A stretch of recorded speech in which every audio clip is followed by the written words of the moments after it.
шаҳрванди Украина Елена Козикова, ки акнун сокини Душанбе аст, умед дорад, ки ҷанг дар кишвараш ба зудӣ анҷом меёбад ва Украина қаламравҳояшро бармегардонад.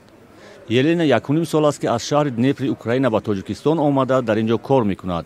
ӯ вазъият дар ватанашро чунин тавзеҳ дод.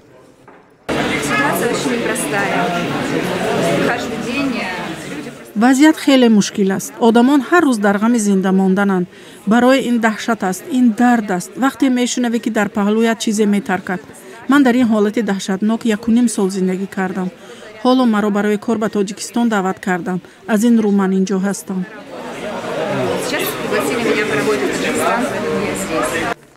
дар сеюмин солгарди оғози ҳамлаи бедалели Русия ба Украина дар қароргоҳи Иттиҳоди Аврупо дар Душанбе ҳамоише бо ширкати сафирони кишварҳои хориҷӣ ва намояндагони Украина баргузор шуд.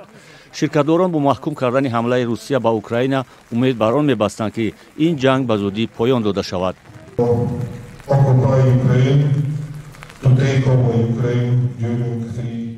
русия нақша дошт, ки дар 3 рӯз Украинаро ишғол кунад. аммо имрӯз аз ҷанги Украина 3 сол сипарӣ мешавад ва ин кишвар назар ба моҳи феврали соли 2022 нерӯмандтар шудааст. тамоми Аврупо ва Иттиҳоди Аврупо дар пушти Украина ҳастанд.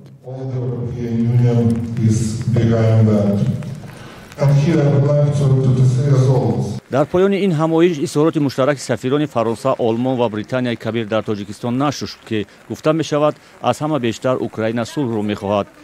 бе иштироки Украина ва Аврупо ҳеҷ гуна тасмим дар бораи Украина ва Аврупо гирифта намешавад.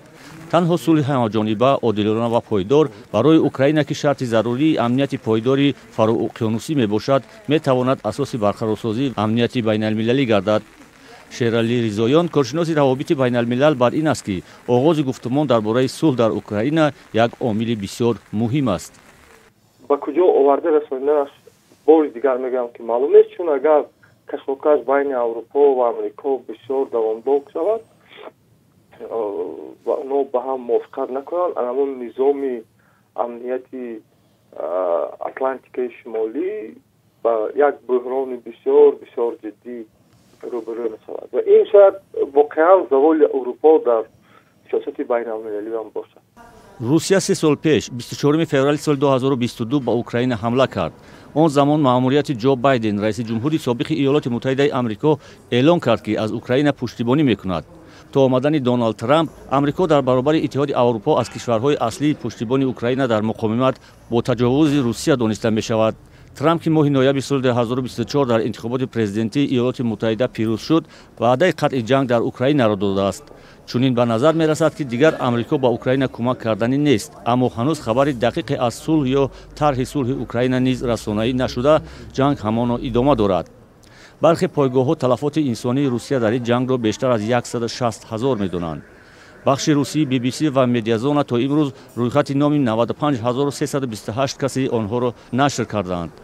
талафоти ҷониби Украина дар ин ҷанг 124 056 тан дар миёни шаҳрвандон ва 45 100 тан дар миёни низомиён гуфта мешавад.